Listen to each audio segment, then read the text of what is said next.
As nights in high. Se eu pegar um morcego quando a noite cai. O quê? Ao vivo já? Olá, artisteiros! Bem-vindos! Eu sou Jefferson Nascimento, arte educador, e estou aqui hoje para brincar com você. Afinal de contas, você já teve alguma situação na sua vida ou na sua profissão que você precisou improvisar? Se você é como eu, que tem que sempre improvisar, vem com a gente! Hoje a gente vai falar sobre técnicas de improvisação no teatro. Aguarda a vinheta, porque o Artisteiros acaba de começar. Eu me lembro muito quando eu era pequeno e a minha mãe, às vezes cansada de noite, de tanto trabalhar, tinha que me contar algumas histórias para que eu dormisse. Minha mãe é uma das pessoas que eu conheço que mais tem uma habilidade de fazer uma salada de frutas de fábulas. É isso mesmo. Ela adorava improvisar, colocar a Branca de Neve na história da Chapeuzinho Vermelho e aí ao mesmo tempo encontrava os gnomos e os duendes. E eu adorava ouvir essas histórias. Quando eu pedia para ela repetir, aí ela ficava meio numa situação difícil, porque como era uma história inventada e as palavras iam vindo, ela ia compondo, nem sempre conseguia repetir, porque era uma história improvisada. Essa história que eu contei da minha mãe me lembra muito uma das histórias que o Gianni Rodari escreve aqui nesse livro Gramática da Fantasia. Na história 20 ele fala exatamente sobre essa salada de fábulas. Ele diz assim: Conheci uma senhora que serviu-se dessa técnica de improvisação quando seus filhos eram pequenos e insaciáveis em sua fome de histórias. Mais cresciam, mais pediam histórias novas. Essa senhora as improvisava, misturando personagens de velhas histórias. Pedia aos próprios meninos que sugerissem um tema.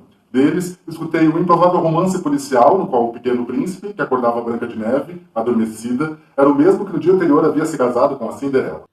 Essa capacidade de inventar pontinhos, de inventar continuidades para algo que muitas vezes não está dado, ou melhor, já está muito fixo, é uma capacidade importante que a gente precisa trabalhar. Afinal de contas, os profissionais da contemporaneidade cada dia são mais cobrados para serem criativos, inventivos e terem soluções rápidas, não é mesmo? Essas e outras habilidades estão dentro do campo da improvisação. No teatro existem uma série de jogos e brincadeiras que podem ser feitos por atores ou não atores, a fim de quebrar alguns gelos, de deixarem as pessoas mais sinceras na argumentação e na criação de histórias. A improvisação é uma etapa importante e não quer dizer que seja só uma brincadeira, pois ela trabalha diretamente com os repertórios dos atores, dos estudantes e também das pessoas que vivem essa experiência. O que quer dizer que quanto mais repertório, mais leituras, mais filmes, mais coisas eu lembrar na hora de brincar, de improvisar, melhor será a minha cena. Basicamente, a improvisação ela sempre vai ser incompleta, ela vai te dar alguns caminhos para o começo e algum acontecimento que pode aparecer lá no meio da história para dar um desfecho, uma grande virada nesse jogo. Mas essa habilidade de contar histórias, inventar diferentes continuações, ou até mesmo, sabe quando a gente era criança e ficava cantando uma música inventada a partir da melodia que a gente já conhecia? Principalmente quando eram músicas estrangeiras, eu lembro que eu fazia muito isso na música do Titanic. Enfim, é uma habilidade de brincar, né? Quantas ações aí a improvisação já acionou, seja no campo do teatro, no campo da música, no campo da dança, ou mesmo nas artes visuais. Essa habilidade é muito importante, principalmente para o desenvolvimento da criança. Eu trouxe um trechinho do que o Peter Slade vai falar do jogo dramático infantil. É um dos autores que começa a organizar essa representação e essa organização do simbólico nas brincadeiras e nos jogos das crianças. Ele vai dizer assim, que quanto maior a capacidade de percepção desse educador para a habilidade de improvisar das crianças, maior será a afetividade entre ambos, ou seja, entre o professor e entre a criança. As crianças aplicam exatamente essa atitude de jogar no seu dia a dia. Elas começam com uma honestidade de pensamento, mas com elas isso é mais simples, mais direto, porque são novas. Elas pensam, se eu fosse esse dragão voador, aquele cosmonauta ou uma salsicha atômica, eu faria isso ou diria aquilo? O que eu faria, né? Elas fazem isso e isso é o jogo dramático, o drama infantil. A sua maneira de realizar o pensamento é a sua forma de arte. E devemos observá-la e encorajá-la, pois existe aí um padrão de comportamento humano em desdobramento, por meio do qual essas pessoas vão descobrir a si mesmas e aprender também um pouco sobre os outros. Improvisação, uma das regras que eu escutava muito assim nas brincadeiras e jogos que eu fazia na universidade, os professores diziam: a gente não pode negar o jogo, hein? Ou seja, muitas vezes a gente já ia para a cena, né, para a improvisação, com uma ideia meio que mentalizada. E aí a gente botava o pé para dizer a nossa cena e vinha um outro jogador e já colocava uma outra situação. E aí eu tinha que desmontar numa fração de segundo tudo aquilo que eu tinha pensado e entrar na história que esse meu colega me colocou. Isso faz parte do jogo. Essa condição do se, né, no ato imaginativo, ela é muito importante para que a improvisação aconteça e o jogo teatral também, de uma forma geral. A partilha de jogos da Viola Spolin, que é uma das principais difusoras, né, dos jogos teatrais pelo mundo, e aqui no Brasil ela tem tradução da professora Ingrid Kudela, de São Paulo. Basicamente, a Viola Spolin, ela trabalhava muito com os escoteiros, observava essas relações de grupo, algumas dinâmicas e brincadeiras que se faziam tradicionalmente nos escoteiros. E ela pega e reorganiza, vai montando novos jogos a partir disso, que ela observava, que ela revia, e vai construindo jogos em vários aspectos. Desde jogos para atentar a concentração, para acalmar um pouco os jogadores, aqueles jogos que tem uma explosão de energia, que ela chama de aquecimento, né? Para vir com a cena com um pensamento borbulhante. E uma série de jogos para estabelecer essa relação de grupo, de coletivo, de confiança, etc. Temos também a professora Olga Reverbel, uma gaúcha importantíssima também nessa difusão dos jogos teatrais no Brasil, que tem uma experiência com crianças maiores do ensino fundamental e a estabelecer as cenas que vão gerar um espetáculo, uma ação a ser compartilhada.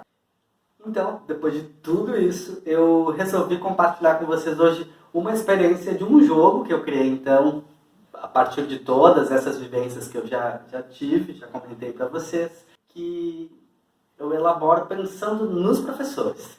Esse jogo entra nesse livro aqui que a gente publicou quando eu fui bolsista do programa de bolsas adolescentes.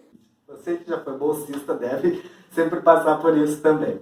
Enfim, esse livro foi organizado pela professora doutora Cristina Rolim Buffemito e pela professora doutora Marta Hope, né, que nos acompanharam durante essa experiência na UERGS, na Universidade Estadual do Rio Grande do Sul.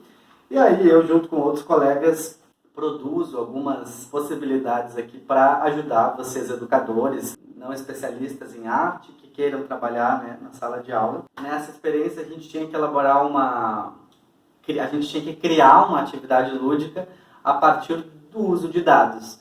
Então, eu estabeleci que um dado seria o lugar, o onde, o outro dado seria o personagem, quem, e o outro dado seria o que iria acontecer.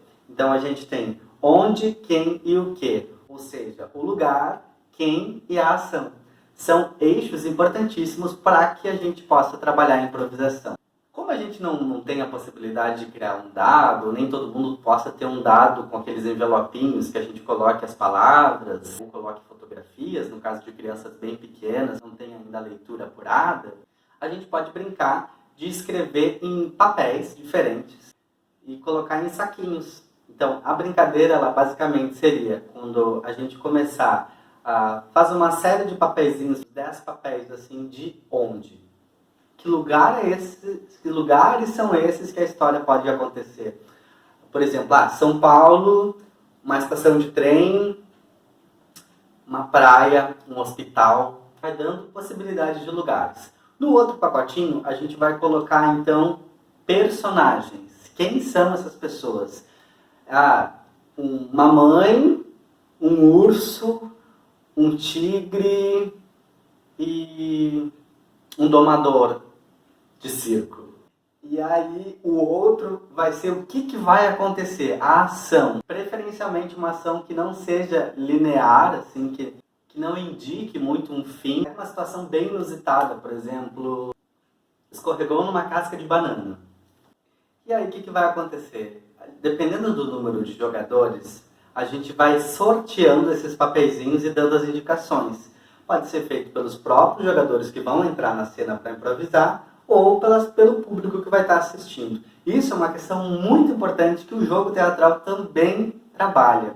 Em alguns momentos, a gente vai ocupar esse lugar mais central, ou seja, na frente da cena, a gente vai ter os holofotes para a gente. Em outros lugares, a gente vai estar assistindo o que o outro vai nos apresentar. Então, essa experiência dupla que o jogo nos possibilita de ora assistir, ora fazer. Porque quando eu estou nesse papel de espectador, eu também estou observando que o outro jogador está trazendo as facilidades, as dificuldades, as sacadas que ele teve para realizar aquele jogo. E com isso eu vou aprendendo, eu vou incorporando material para que eu consiga chegar depois na minha vez na cena e ter esses pontos melhores trabalhados em mim. Se organiza aí, vamos fazer os papeizinhos e vamos improvisar uma cena para ver como que seria isso na prática, porque aqui a gente trabalha com arte e educação na prática. Eu misturei tudo aqui no mesmo saco. Você pode fazer 3 saquinhos diferentes se você quiser, um só para a situação, um só para o personagem, um outro só para o lugar. Mas vamos ver o que vai dar aqui, hein? E aí você pode optar por fazer uma improvisação oral, narrada, em que você tem que dar a solução narrando, ou uma improvisação encenada, que você precisa interpretar aquela situação, que eu acho a mais divertida.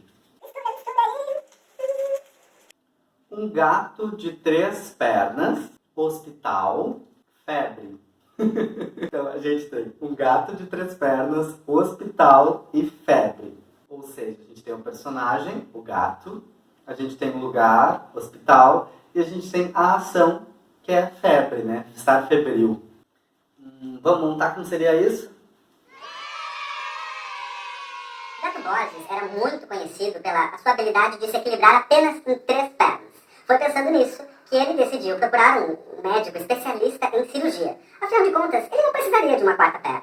Então ele decidiu que a partir daquele dia iria pedir para o médico mais especialista em plástica do mundo transformar a sua 4ª perna em um 2º rabo.